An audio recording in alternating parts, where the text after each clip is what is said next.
what Jesus is telling the Samaritan woman. He's telling her, you don't need a better bucket. You need a better source.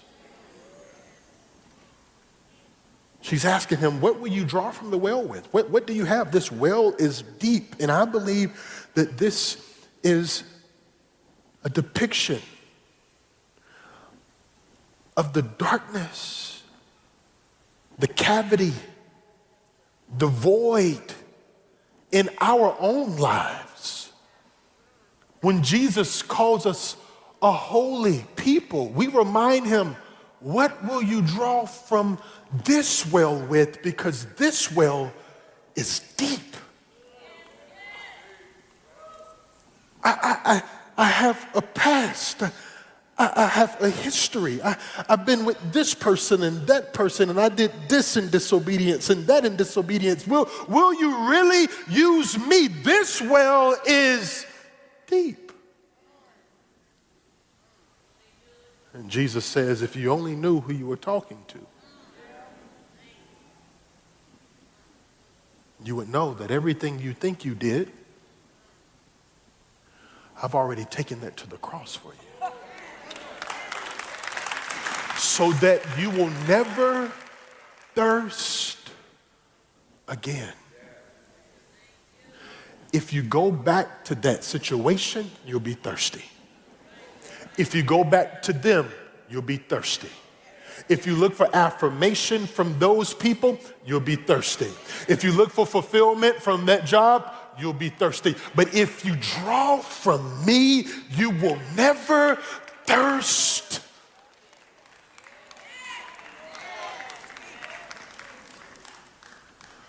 So you need to know, point number 2, you were not disqualified by your mistakes. You were developed by them. Jesus doesn't shame her story, he redeems it. Did you hear what I said? Jesus does not shame her story, he redeems it. And what the world sees as a scandal, Jesus sees as strategy. What the world sees as a mistake and a failure, Jesus sees as an opportunity to show and display his miracle working power. And I wonder, is there anybody glad that Jesus does not see all of the things that you've done and he calls you by those things? He sees all the things that you've done and he still calls you by your name.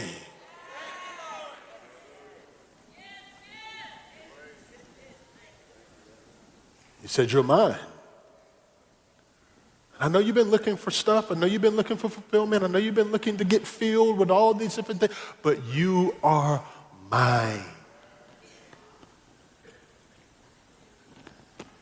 So we have to stop hiding what Jesus desires to heal.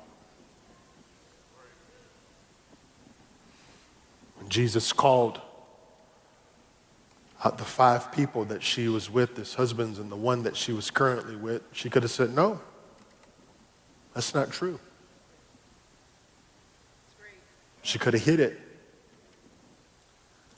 She could have allowed shame and guilt to try to cover it. But she said, you must be a prophet.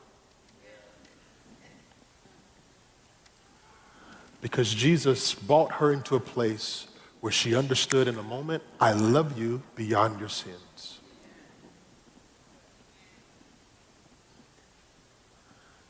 He redeemed her story when other people wrote her off.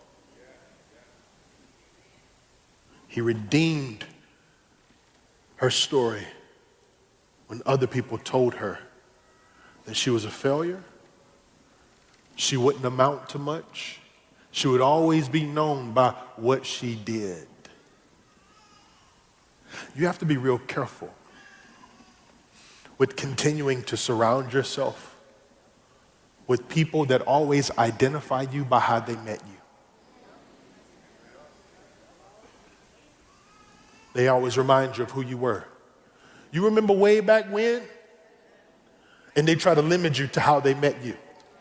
They try to always remind you of the sin you used to live in and the mistakes you used to make and the mishaps you used to do and all the shortcomings. They used to try to remind you of all these different things to prop themselves up for feeling good about the sin that they're stewarding in their own life. Jesus never reminds you of the sin you used to commit. He always calls you to a higher standard to let you know who you were, you are not. You are becoming. Jesus knows the full story, and he still calls you fully his. And what I love about Jesus is that when he enters into the room, so does grace. And shame can't speak when grace walks in.